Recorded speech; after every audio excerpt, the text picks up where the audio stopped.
So இதுதான் என்னோட Kia Sonet IMT version. இந்த IMT பற்றி இந்த சேனல் ஃபுல்லாக நான் புலம்பி தான் இருக்கேன். பட் இந்த 4 வருஷத்தில் இந்த IMTயில் எனக்கு ரொம்ப பிடிச்ச ஃபீச்சர்ஸும் இருக்குது. அதை பற்றி இந்த வீடியோவில் பார்க்கலாம். ஸோ ஃபஸ்ட்டு எனக்கு ரொம்ப பிடிச்சது என்னன்னா கிளச் இல்லாதது. ஆக்சுவலாக ஆட்டோமேட்டிக் ஓட்டும் போது கூட சில பேருக்கு தோணும், கியர் போடலன்னா அந்த கார் ஓட்டுற ஃபீலே இல்லை, ஆக்சிடென்ட் அழுத்துறோம், பிரேக் அழுத்துறோம், கார் இப்படி ஓட்டிட்டு இருக்கோம், ஒரு கார் ஓட்டுற ஃபீலே இல்லைன்னு.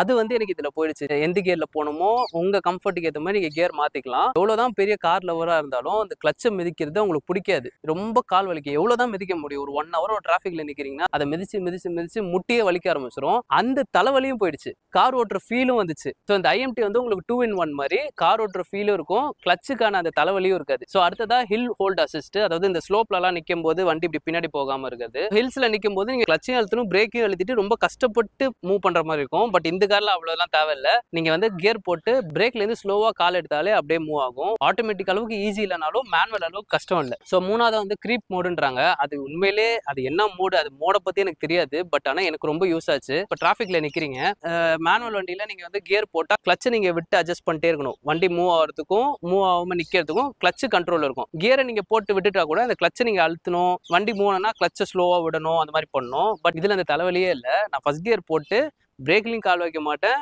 ஆக்சிலேட்டர்லையும் கால் வைக்க மாட்டேன், வண்டி அதுவா ஸ்லோவா மூவ் ஆகும். ரொம்ப யூஸ்ஃபுல்லா இருக்குங்க டே டு டே லைஃப்ல. டிராஃபிக்ல நிற்கும் போது எதுவுமே பண்ண மாட்டேன், அப்படியே காலை வச்சிருப்பேன், அதுவா கொஞ்சம் நவரும், திருப்பி பிரேக் அழுத்திட்டு நியூட்ரல் போட்டுருவேன். IMTல வேற எந்த ஃபீச்சர் யூஸ் பண்ணணும் இல்லையோ இந்த ஃபீச்சர் தான் நான் டெய்லி யூஸ் பண்ணிட்டு இருக்கேன். ஏன்னா நம்ம சென்னை டிராஃபிக்கை பத்தி உங்களுக்கு தெரியும்ல. ஸோ அடுத்ததா பார்க்க போறது வந்து இந்த கியர் ஷிஃப்ட் இண்டிகேட்டர். இது நிறைய கார்ல இப்போ வருது, மேக்ஸிமம் இப்போ எல்லா கார்லயும் வருதுன்னு நினைக்கிறேன். இப்போ நான் வந்து ஒரு 49ல போயிட்டு இருக்கேன், 4th கியர். இப்போ நான் ஸ்பீட் இன்க்ரீஸ் பண்றேன் பாருங்களேன். இப்போ கியர் ஷிஃப்ட் பண்ணுங்க அப்படின்னு சொல்லுது பாருங்க. இப்போ நான் 60 போயிட்டேன், 5th கியர் போங்க, அதாவது 5th கியர் இண்டிகேட் பண்ணுது. இப்போ நான் 5 போட்டேன்னா இது குறிப்பிட்ட ஸ்பீட் வரைக்கும் போகலாம்.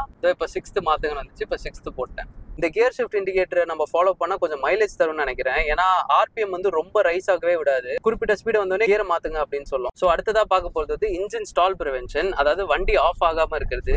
இந்த IMT வண்டியில நம்மளா வண்டி ஆஃப் பண்ற வரைக்கும் ஆஃபே ஆகாது. இப்போ வந்து நான் 3rd கியர்ல இருக்கேன். இப்போ நான் ஸ்ட்ரைட்டா அப்படியே 6th கியர், இப்போ நான் ஒரு 40 km ஸ்பீட்ல போறேன். இப்போ நான் ஸ்ட்ரைட்டா 6th கியர் போறேன். இங்க பாருங்க, வண்டி எதுவும் ஆகல, ஜர்க்கால அது மாதிரி ஒன்றும் ஆகல. இப்போ 6th கியர்ல தான் போயிட்டு இருக்கேன். இது மேனுவல் வண்டிலையும் பண்ணலாம், பட் நீங்க அதுக்கேற்ற மாதிரி கிளச்சை லைட்டா அட்ஜஸ்ட் பண்ணணும். இப்போ 6th கியர்ல நீங்க வந்து ஒரு 40 km ஸ்பீடு போகணும்னா அதுக்கேற்ற மாதிரி ஆக்சிலேட்டரும் கிளச்சையும் நீங்க அட்ஜஸ்ட் பண்ணி பிடிக்கணும். அதே மாதிரி இப்போ நான் 6th கியர்ல போயிட்டு இருக்கேன். இப்போ நான் அப்படியே ஸ்லோ பண்றேன் பாருங்களேன். 6th கியர்லயே தான் ஸ்லோ பண்றேன். என்ன ஆகுதுன்னு பாருங்க. அவ்வளவுதான். இப்போ இன்னும் 6th கியர்ல தான் இருக்கு, எதுவுமே இல்லை, வண்டி அப்படியே உதறல. ப்ளீஸ் ஷிஃப்ட் டவுன் அப்படிதான் வருது. 6th கியர்ல வண்டி நிக்குது, அப்படியே மூவிங்ல வந்து 6th கியர்ல நிறுத்துறேன். இதே நீங்க நார்மல் மேனுவல் வண்டினா அப்படியே நீங்க கிளச் அழுத்தலன்னா இப்படி இப்படி இப்படி இப்படி ஆகி ஆஃப் ஆயிடும். அந்த மாதிரிலாம் எதுவுமே இல்லை. வண்டி ஓட்டிட்டே வந்து 6th கியர்ல நிறுத்தினா கூட வண்டி எதுவுமே அந்த மூவ் ஆகுறது, இந்த மாதிரி ஜர்க் ஆகுறது, அந்த மாதிரி எதுவுமே ஆகல. ஜஸ்ட் ஒரு இண்டிகேஷன் மட்டும் வரும். நீங்க வந்து ப்ளீஸ் ஷிஃப்ட் டவுன் இந்த மாதிரி ஒரு இண்டிகேஷன் வந்துட்டு சவுண்ட் வரும், அவ்வளவுதான். ஸோ இந்த வண்டியை நம்மளா ஆஃப் பண்ற வரைக்கும் ஆஃபே ஆகாது. ஸோ அது ஓட்டுறது ரொம்பவே ஈஸியா இருக்கு. ஆக்சுவலா எந்த ஒரு கவலையுமே இல்லை நமக்கு. நின்று சவுண்ட் வந்துச்சுன்னா ஓகே கியர் ஜாஸ்தியா இருக்குன்னு கியர் கம்மி பண்ணிக்கலாம். ஸோ இதெல்லாம் தான் அந்த டாப் 5 ஃபீச்சர்ஸ் இன் IMT. இது எனக்கு ரொம்ப ரொம்ப பிடிச்சி டே டு டே லைஃப்ல எனக்கு தெரிஞ்சோ தெரியாமலோ நான் யூஸ் பண்ற ஃபீச்சர்ஸ் இதெல்லாம் தான். ஸோ உங்களுக்கு ஏதாவது IMTலயோ இல்லை இந்த கியா வண்டிலையோ டவுட் இருந்தால் கண்டிப்பா அதை கமெண்ட்ல சொல்லுங்க, நான் அதை பத்தி வீடியோ பண்றேன்.